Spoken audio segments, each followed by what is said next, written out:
really the brand is it's a Caribbean inspired brand. Right? Okay. And it's a t-shirt and apparel clothing company. Gotcha. But t-shirts are our main thing. Okay. But we have other things as well. Okay.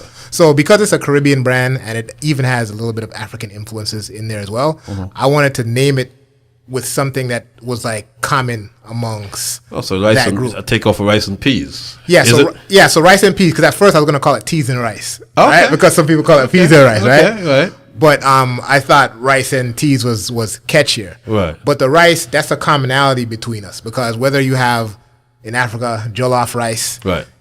Trinidad you have your pulau rice, Right. you know, Haitian have the black rice, Correct. Then you have the rice and peas, Right. you know, spinach rice, cook up rice, and got all kind of, you know, that's something every Caribbean. That's something on the with. plate, exactly. Yeah, So that yeah. kind of unified us and the brand to make it all, you know, make sense. Come together. What's your background? Where you from?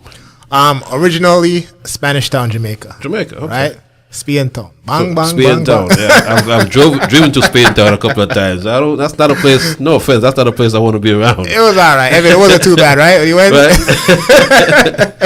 So is this something you always wanted to do, or did you just happen to stumble onto it or something like that?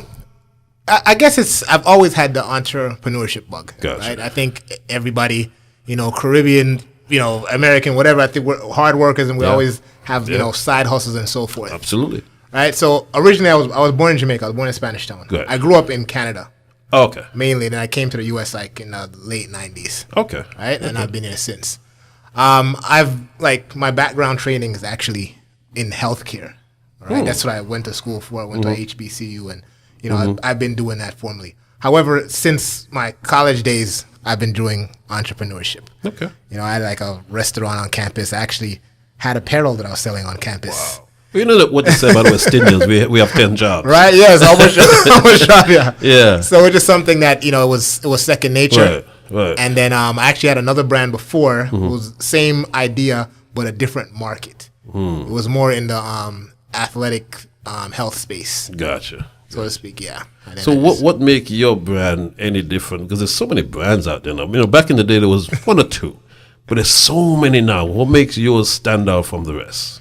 I mean, that's a good question. There are a lot of brands right now. Definitely in the apparel clothing space. Correct. However, there aren't that many Caribbean brands. True. Right? We just have a brand that's just like you sell a shirt or you have a clothing line, yes. But now when you niche down into this particular market, there's not as many. However, in terms of like to answer your question, what makes our brand stand out is what the brand represents, a story behind it. Okay. Right? Every one of our designs, it has a meaning. Like, okay, I have to give you the full story of the brand, right?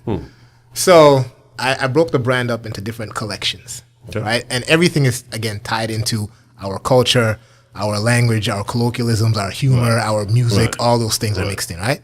So, like, for instance, the Bad Gal collection, that's like our female line, right? And that line was inspired by the women in my family, the women of the culture, right? And their strength, their resilience, their ambition, their beauty, right? Gotcha. And I want to Gotcha. take all that and put it into fashion.